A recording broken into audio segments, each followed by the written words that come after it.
We are starting with question 60. This should be the last video for this assignment. We'll see. So, number 60 says determine the intermediate value theorem, whether it would guarantee a C value or not. So we need to remember for the IBT, there are two conditions. So, condition number 1 is continuity. Is it continuous in the domain restriction given? So it doesn't have to be continuous everywhere, but in the domain that we're looking at, is it continuous? Condition number 2. Does that f at C fall in the middle of the interval? So if you have an interval from A to B,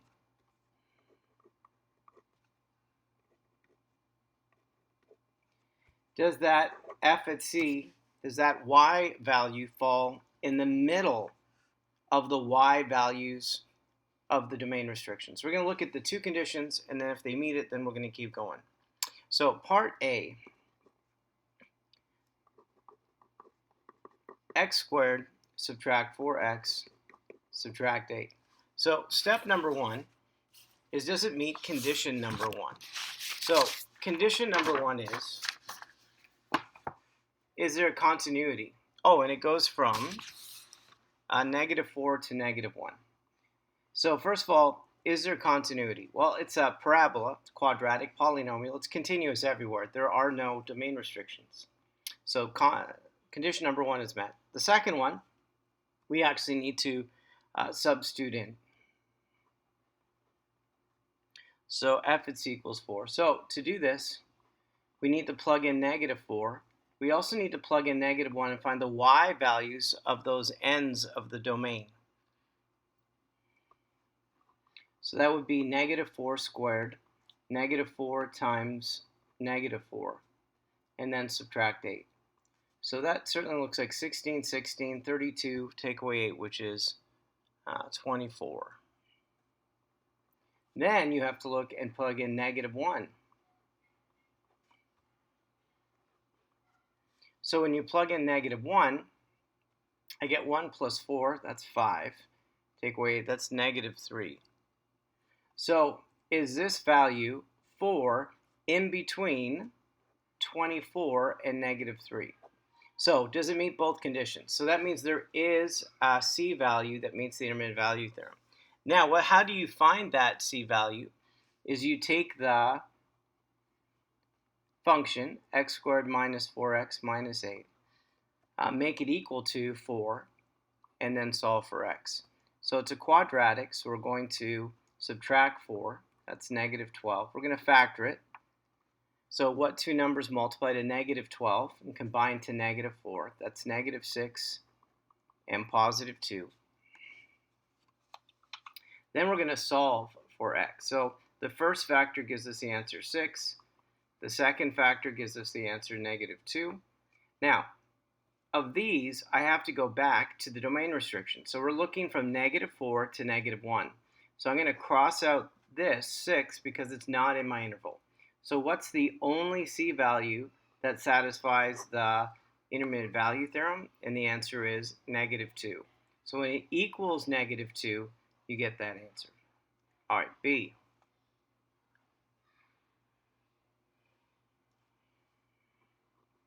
In B, we have f at x equals x plus 3 divided by x subtract 2. F at C equals 4, and the restriction goes from 0 to 5. So the first thing I look at, the continuity part. Is there anywhere where it's not continuous, and where would you look? So you would look here in the denominator. And when you look at the denominator, what x value makes it not continuous? Where is it undefined? So we know when x equals 2, it is not continuous. So because x can't equal 2, I then look at the interval. And you notice that 2 is right in the middle of my interval. Therefore, the intermediate value theorem does not apply because it fails one of the conditions. So the first condition is it continuous in the interval? It is not continuous because x can't equal 2 in the middle of that interval. In fact, there's an asymptote in the middle of that interval. Therefore, the intermediate value theorem does not apply. Part C. F at x equals x plus 5 over x minus 1. And we're looking at f at c equals 3. And the interval goes from 2 to 5. All right, so step 1 is continuity. So from the denominator, I can see x can't equal positive 1. So when I look, is positive 1 in my interval from 2 to 5? No. So that means it passes condition 1. It is continuous from 2 to 5 because the only x value where it's not continuous is at 1. So it passes condition 1. Condition 2 is I need you to plug in the ends of the interval. So f at 2 I need to plug in and see what the answer is. So that's 7 divided by 1. That's 7. I'm going to also plug in 5. When I plug in 5, I get 10 over 4. That's the same as 5 halves, or 2.5. So, is this value 3, is it in between 7 and 2.5? Yes. So it passes both conditions. Therefore, there is a C value. Therefore, the intermediate value theorem, the IVT, does apply. So we're going to take the function x plus 5 over x subtract 1 and make it equal to 3. And now we're going to solve for x. We're going to multiply both sides by x minus 1. I'm going to combine like terms. So I'm going to distribute, combine like terms. I'm going to subtract x and add 3 and then divide. And so what do I see? When I solve it, I get the answer 4. Now, is 4 in my interval? Double check. Yes. So what C value then would satisfy the intermediate value theorem? And the answer is when C equals 4. Done. All right, turn the page. Here's your last questions in this assignment. So the first part of it is, can you differentiate? What does that mean? Can you take the derivative? Now, we're not going to use limits here. And even though you might know the product rule or the quotient rule, we're actually going to do algebra to not use those rules, but just use the power rule. So in this case, in order to differentiate, I'm going to distribute. So that's 2x cubed plus 6x. And then once I have it, now I can use the power rule. So what's the derivative? 3 times 2, that's 6. Subtract 1 from the exponent, squared. The derivative of 6x is 6, and you have the derivative. 62. Again, we're not going to use the quotient rule here. Instead, we're going to do algebra. You could use the quotient rule, but we're not. So in this situation, we have a monomial in the denominator. So we're going to write it as 3 fractions. Every fraction is going to be over 3x, and then we're going to simplify it. So we're almost ready to take the derivative. So 3x divided by 3x, or 3x squared divided by 3x, that's just x. This is just negative 2. And then we're going to write 9 divided by 3 is 3. And instead of over x, we're going to write that as x to the negative 1. Now, you can take the derivative using the power rule. So there's the symbolism for derivative. The derivative of x is 1. And then negative, the derivative of negative 2 is 0. So I don't need to have that. Then negative 1 times 3 is negative 3. And subtract 1 to the exponent, and it's done.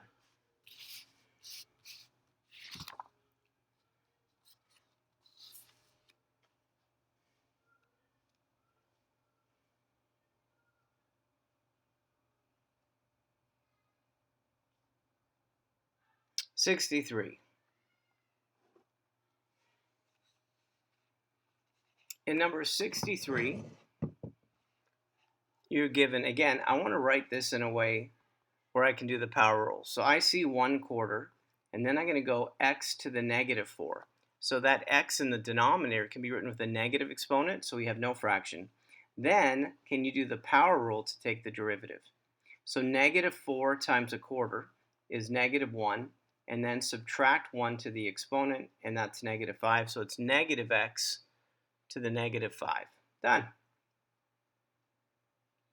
64. 64, you're given a piecewise. And in this piecewise, the first piece is 3x squared subtract x. That's valid when x is less than or equal to 1. And the second piece is 5x subtract 3, and that's valid when x is greater than 1. Part A says find any x values where the function is not continuous, any discontinuities. So look at each piece by itself. Each piece is a polynomial that's continuous by itself. So the only part where there might be a discontinuity is if you plug in right here at 1. So if I plug 1 into the top, I get the answer 2. If I plug 1 into the bottom, I also get the answer 2. So that means all x values are continuous. There are no discontinuities. So you look at each part by itself, and then at that x value where it breaks into two pieces, plug into both and see if they equal the same answer. And they do, so it's continuous. Part B, differentiate the function. So if you differentiate piecewise, just take the derivative of each piece by itself. So that's 6x subtract 1. That's when x is less than or equal to 1. And 5x take away 3, that's just 5 when x is greater than 1. Then the question is, part C, are there any x values where it is not differentiable? So is there any x values you can't take the derivative of? So the top piece by itself is differentiable everywhere, and so is the bottom. But what happens when I plug in 1? When I plug 1 into the top and I plug 1 into the bottom, I get the same answer. So that means it's differentiable everywhere.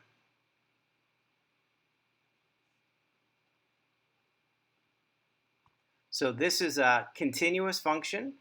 It's a differentiable function, and that's the derivative. So everywhere you can take the derivative, everywhere it's continuous. All right, let's look at number 65, and we're going to go through the same steps.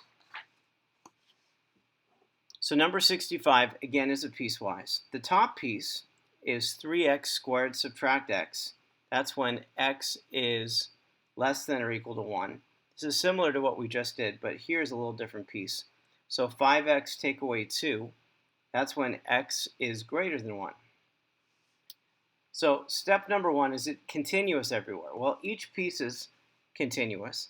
When I plug 1 into the top, I get 2. When I plug 1 into the bottom, I get 3. So plugging 1 into the top and bottom does not give me the same answer. Therefore, at x equals 1 is a discontinuity. And that discontinuity is non-removable. It's a jump. Part B is take the derivative of each piece. So the derivative of the top is, again, 6x subtract 1, and the derivative of the bottom is 5.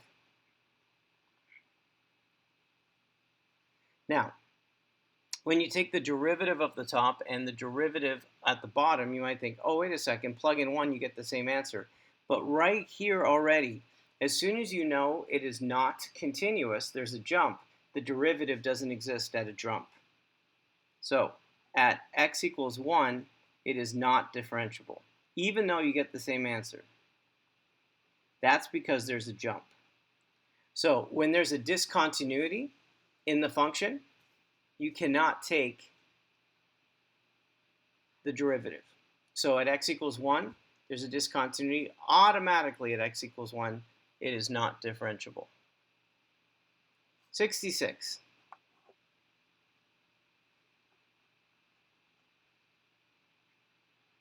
So 3x squared subtract x, we've written that down a couple times. X is less than or equal to 1. The second piece is 4x subtract 2. That's when x is greater than 1. So each piece is continuous. When I plug 1 into the top and 1 into the bottom, I want you to see you get the same answer. So it is continuous.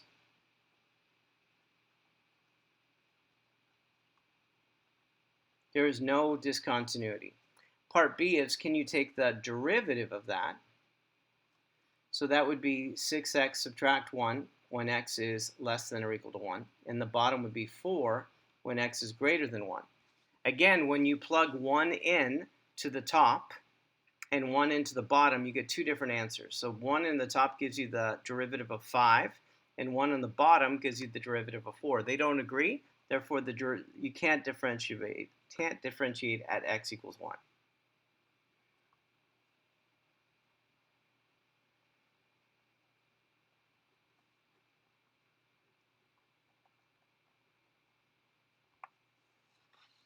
So when you take the derivative and plug one at the top and one at the bottom, they don't agree. So at x equals 1, you can't take the derivative. But at each one outside of positive 1, you could. All right, 67 is off a graph. So we'll answer it here, but I'm going to pull the graph here and then look and answer it off the graph. So part A says identify any x values of which the function is not continuous. So where is it not continuous? I'm just going to go left to right. So at the first x value, so at -2, it's not continuous. Where else is it not? +2, there's a jump, not continuous, there's a hole, and that's it. So just at -2 and at +2.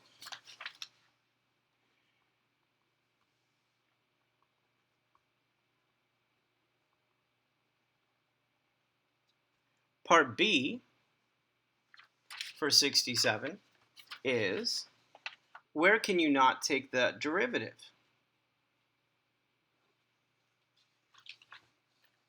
So where is it not differentiable? So wherever it is not continuous, you can't take the derivative. So -2 and +2, but is there any other place you can't take the derivative? And if you look at x equals 0, what you see here is a sharp corner.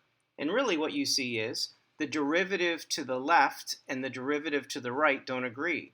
The one on the left is +1, and the one on the right is -1. So you have a positive slope and a negative meeting at the same point, so they don't agree. Left side doesn't agree with right side, or there's a sharp corner. Either way, at 0, it is not differentiable. So at x equals positive and -2 and 0, it is not differentiable. So if you ask why is it not differentiable, here at positive and -2 is because it is not continuous. Here at 0, it's because of a sharp corner, or the left derivative does not equal the right side derivative. So when you think of as x is approaching it from the left and right, the derivative on the left does not agree with the derivative on the right. All right, last question is number 68. There are 3 parts where we're going to be graphing rational functions. So let's do that together, and that's going to end this assignment. So here we go. So let's start here. It's going to take a little bit to get through each part. So part A, we have f at x equals, oh man, it's a long one. So we have a long fraction line. We have x subtract 3, x plus 2 squared. We have x subtract 1 squared. We have x plus 1, x subtract 3, x subtract 1, x subtract 2 squared. So right away we can talk about discontinuities. So where is it not continuous? So what are the values x cannot equal? Where do I look? So I look at the denominator only before I start simplifying. So x cannot equal -1, +3, +1, and +2. All of those x values will make that function undefined. It will make a 0 in the denominator. Now we're going to simplify and look at the function again after I simplify it. So x plus 1, it stays in the denominator. X subtract 3, they remove, and now it's completely removed. X subtract 1, it removes on the bottom and leaves you with 1 x subtract 1 on top. X plus 2 and x minus 2 do not divide out. They are not the same, and they're not opposite factors, so they stay where they are. So that's what you're left with when you simplify it.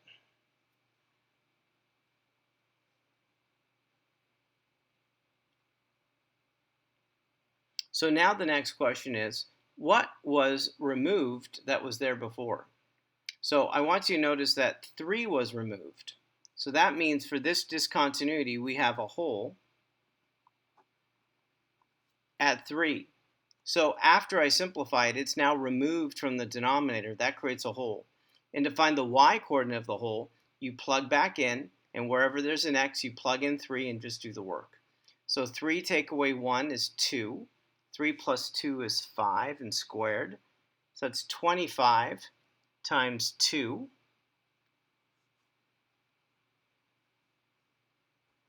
Here, I'll do that here. Plug 3 into the bottom, you get 4 times 1. So you could simplify this to 25 over 2, or 12 and a half, I think would be even better to understand it.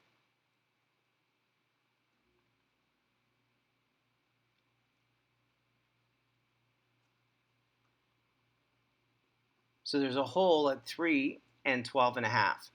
There's something else removed from the bottom. So what other factor got removed? And if you look, there was an x minus 1 at the beginning, but now it got removed and it's not there anymore in the denominator. So that means that positive 1, there's also a hole because it got removed from the denominator. To find the y-coordinate of the hole, you plug back in here. Notice that 1 take away 1 is 0. So once I get 0 times whatever divided by whatever, that's the answer. So there's a hole at 1, 0.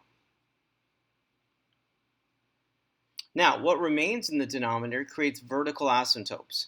So we have a vertical asymptote at negative 1, and we have another one at positive 2. At negative 1, it's odd, and at positive 2, it's even because of the exponent.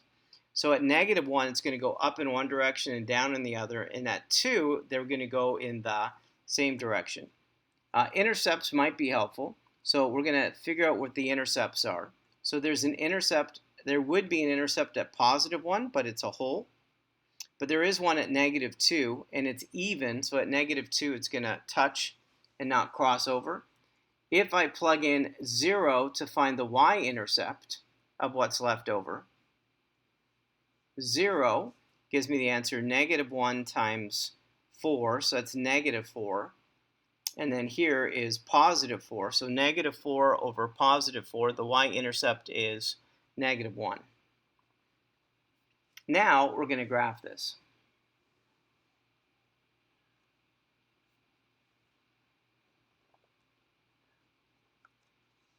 So at x equals negative 1, here we go. That is asymptote. Oh, I didn't look at the end behavior. I'm going to look at that too. At x equals 2, that's also a vertical asymptote. We have a hole at 1, 0. We have another hole at 3 and 12 and a half, which is like way up here. I'm just going to estimate kind of where it is. So at 3 and 12 and a half, there's another hole. Let's look at the end behavior really quick. To look at the end behavior, we're looking at the power terms. So if I look at the power terms on top and bottom, I can look at the reduced form. That's x times x squared. That's x cubed. This is x times x squared.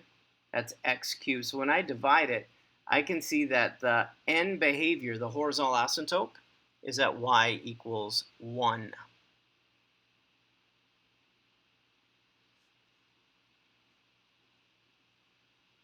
Now that just tells me the end behavior, what's happening at the ends. There's also an x-intercept at negative 2, so I'm going to be aware of that too, where it touches there and doesn't cross. So let's just start with what we know and go from there. So we know here at x equals 2, both ends are going in the same direction.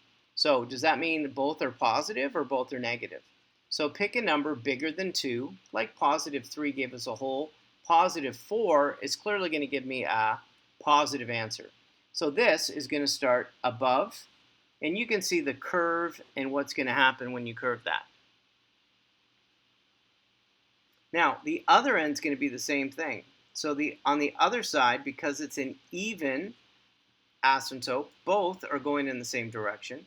I can see the hole that it's going through. Oh, and there's a y-intercept of negative 1. It's okay that it crosses the horizontal in the middle. The horizontal is only about the right end and the left end. So it doesn't even matter that you go like dot, dot, dot in the middle. They can cross over there. It has to do with the right end and the left end and where they're going. So now, both of these here. Now what's happening at negative 1? Is it odd or even? And because it's odd, the other side is going to go up as the other side went down. There's a point, again, it's going to connect. Now, when it touches, again, it doesn't bother that it's crossing over. It's going to touch, and then it's going to bounce back up and not cross over. And just look at the different pieces that were involved here. So the right and left behavior is positive 1. We have 2 holes. we have two vertical asymptotes, and we have an x-intercept and a y-intercept. And the big idea is to understand the behavior. So what's the behavior at the ends? What's the behavior at the vertical asymptotes? What's the behavior at the x-intercept? Also the behavior, because the hole is on the x-intercept, again, it's an odd. If you look at x subtract 1, it's an odd, so at positive 1 it crossed over. If you understand the behavior of each part, then you can sketch. And you can always plug in if you want it to be super, super accurate. But I want to see, can you sketch and have an idea of the behavior at the vertical asymptotes, the horizontal, and at the intercepts. All right, there's 68A. I know, these are longer. Two more left. 68B. So here's 68B. The question is g at x equals the square root of x squared plus 4 over x subtract 3. So what are some things we're looking at again? So where is it not continuous? So I can see it's not continuous that x cannot equal positive 3. And so there's nothing that's going to simplify this to remove it. So I know at x equals 3 is a vertical asymptote. So there's something to start with. What is the end behavior? Since I almost forgot about that last time. So if I look here, what's the power term over the power term? So if I see the limit as x approaches infinity of g at x, what would I be looking at? So the square root of x squared is x, and we have x in the denominator as the power term, so the right end behavior is going to positive 1. But the left end behavior, as it approaches negative infinity, I just want you to recognize that the square root of x squared could be positive or negative, like solving a quadratic. So the left end is going to take that negative value for x over x. So the left end behavior is negative 1. So there are two horizontal asymptotes here. I also want to see if there's any intercepts here. So if I take the numerator and make it equal to 0, it'd be impossible to have this equal to 0. I don't really want to solve it. Square any number plus 4. Could that equal 0? No, there is no x-intercept. How about when you plug in 0? Is there a y-intercept? So there is a y-intercept. And so the y-intercept, when you plug in 0, the square root of 4, which is 2, over negative 3. So it's negative 2/3. So that at least gives us a point, and we know that there is no x-intercept. It's not going to touch or cross it at all. So let's put the pieces together and get a sense what the behavior is, the curves in terms of what's going to happen. So what do we know? The vertical asymptote is at 3. So 1, 2, 3, there it is. I know that to the right of 3, it's going to be positive 1. To the left, it's going to be negative 1. So as I plug in a number less than 3, the answer is negative. Plug in a number bigger than 3, it's positive. So I know we have those two horizontal asymptotes. The y-intercept is at negative 2/3. So negative 2/3 is here. Then we got to get a sense of what the curve is going to look like when we do that. So what's happening here at this? So x subtract 3 is an odd vertical asymptote. And the only two behaviors that can happen at a vertical asymptote is either goes to infinity or negative infinity. So when you plug in a number bigger than 3, you can see the answer is positive. So it has to go to positive infinity, and this is the curve in the end behavior of what's going to happen. So I care about the behavior and the behavior at the ends. Now what's going to happen on this end for that vertical asymptote? Because it's odd, the other end goes down forever, and we do have a point to go through. It's okay that it crosses the horizontal. Remember, it's okay. Just remember that the end behavior is going to follow the horizontal. So even though that we crossed over, the left end is going to get closer and closer to negative 1. The right end is getting closer to positive 1. And it's going through that y-intercept. And recognize it's not going to touch or cross the x-axis at all. So there's your graph for number 68. Last one, part B. Part C. Let's look at this one. So part C, we have p at x equals 4 subtract x, and in the denominator you have the square root of x squared subtract 9. Can we break it down and be able to sketch it without a calculator? So first of all, what can x not be? So there's two values x cannot be. So I want you to recognize that x cannot be positive or negative 3 because that makes 0. Let's just break it down even further. So I know x cannot equal positive or negative 3. Positive 3 and negative 3 give you zeros, which are those vertical asymptotes. So I know that at x equals positive and negative 3, we have vertical asymptotes that we need to worry about. And then you say, does it go up one or down the other? It doesn't quite fit that form, and there's a reason for that. What's the domain restriction? So if I look here and I break it down, x squared subtract 9 is a difference of squares. That's x plus 3 and x subtract 3. I think it'd be helpful to have a number line to understand where it's valid and where it's not valid. So if I do a number line right here, the two numbers I'm going to care about are at negative 3 and at positive 3. I just want to know at what x intervals is it real and which one is imaginary. So for instance, if I pick a number bigger than 3, pick one. How about 4? Plug 4 in for x. Is that a real answer? Yes. So this works right here. How about if I plug in a number between negative 3 and positive 3? You know, like 0. So if I plug 0 in for x, I get the square root of negative 9. So the square root of negative 9 is imaginary. So any number I plug in between negative 3 and positive 3 is going to give me a negative answer. How about plugging in a number smaller than negative 3? Won't that also be negative? Well, we got to try. So what's a number smaller than negative 3? That would be negative 4. So negative 4 plus 3, that's negative. Negative 4 subtract 3, that's negative. But when you go a negative times a negative, you get a positive answer.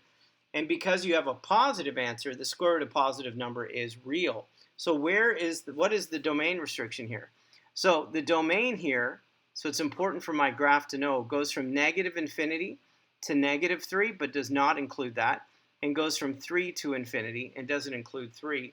So the graph has two parts to it, and it's going to be empty between negative 3 and positive 3.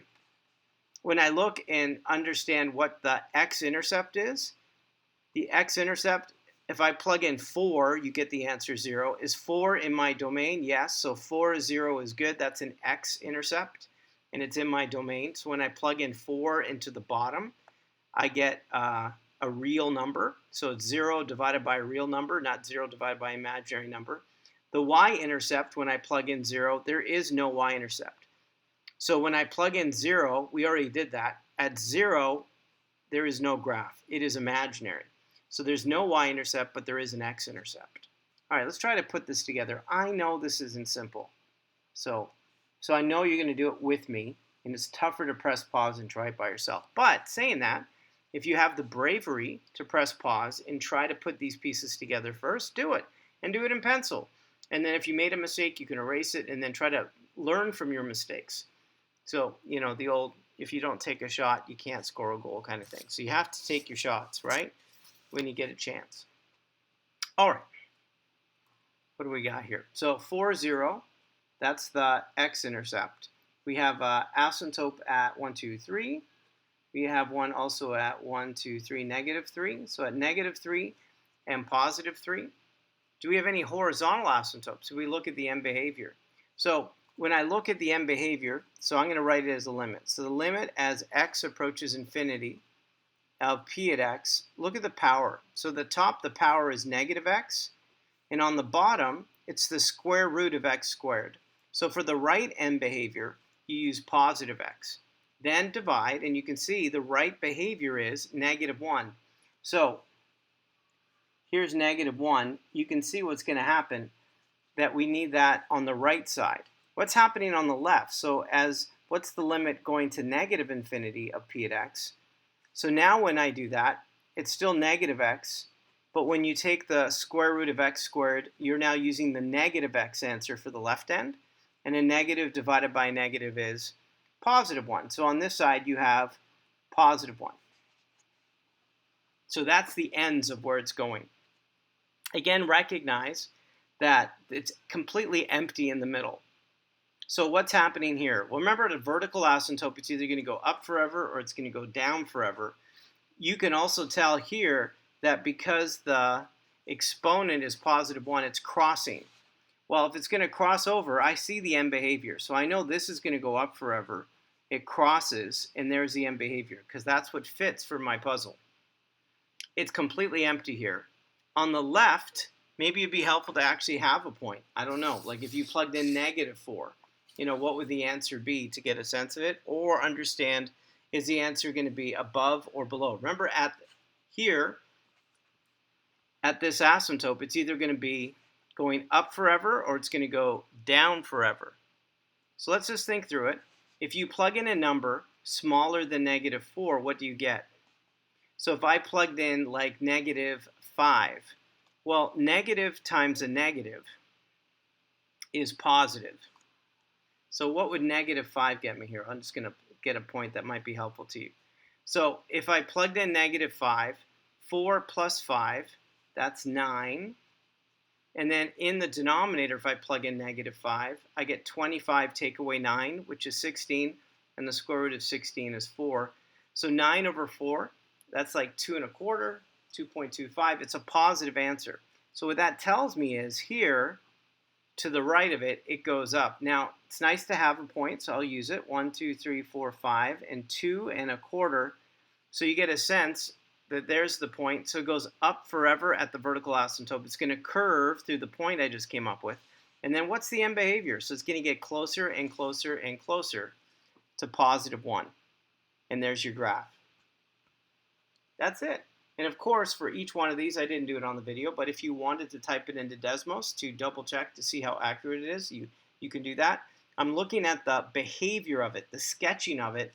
I want it to be accurate, kind of, but I really want you to understand the behavior without a calculator. Could you sketch it to have a good understanding of the behavior at the intercepts, at the vertical, at the horizontal, the end behavior, and so on, putting those pieces together to sketch it.